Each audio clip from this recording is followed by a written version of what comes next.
So now these drones are spraying stuff? Well, listen, I'm not supposed to talk about this.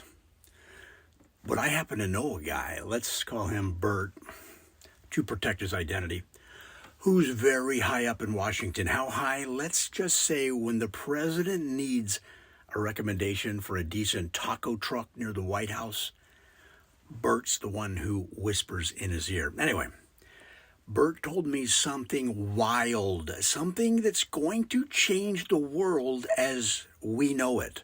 Drones are spraying this special softening agent all over everything. I'm talking roads, cars, trucks, buildings, playground equipment, anything that could potentially knock you senseless if you slam into it. No, I'm not pulling your leg. I've got it from the best source in town. Picture this. You take a bad corner in your car, slam into the nearest lamppost, and bang, instead of your bumper crumpling and you end up with a concussion, the lamppost is suddenly as soft as a pillow fresh out of the dryer. You and your car just kind of bounce off. Same goes for sidewalks. Trip on your own shoelaces. I've done it. Instead of kissing concrete, you land face first into what feels like one of those fancy memory foam mattresses. The sidewalk remembers how many clumsy people have kissed it and stays soft as a courtesy. It's practically polite pavement. Oh, and get this.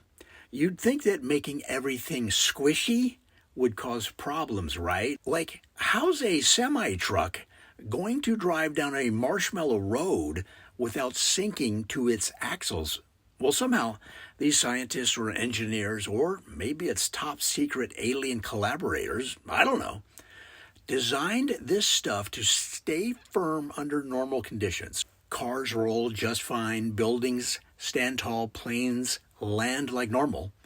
But the moment there's a high-impact event, boom, everything goes from stiff to cushy, like a sponge cake. You can survive a fender bender with barely a bruise, or even a slip and fall at that old tennis court near your grandmother's house and not break your dang tailbone. It's genius. Honestly, I don't know how Bert and his buddies cooked this up, but from what he says, it's part of some hush-hush safety initiative, Operation Soft Landing. I think that's what he called it. They want to cut down on ER visits, lawsuits, maybe even help kids who play too rough on the monkey bars. We know it was you. Eventually, they say even airplane accidents might have a better survival rate because the runway will have the consistency of a giant memory foam pillow the instant wheels hit too hard. Crazy, right? All I know is the next time I trip in my driveway, I'm going to be grateful that I've got a friend in high places. And if you start to notice the world around you feels a little springier, well, now you know who to thank. Or blame. Take your pick. But trust me, Bert would never lie to me about something like this. He's Washington high. That's a level of trust you don't just toss around like a rag doll, especially since pretty soon the rag doll would probably just bounce right back into your hands.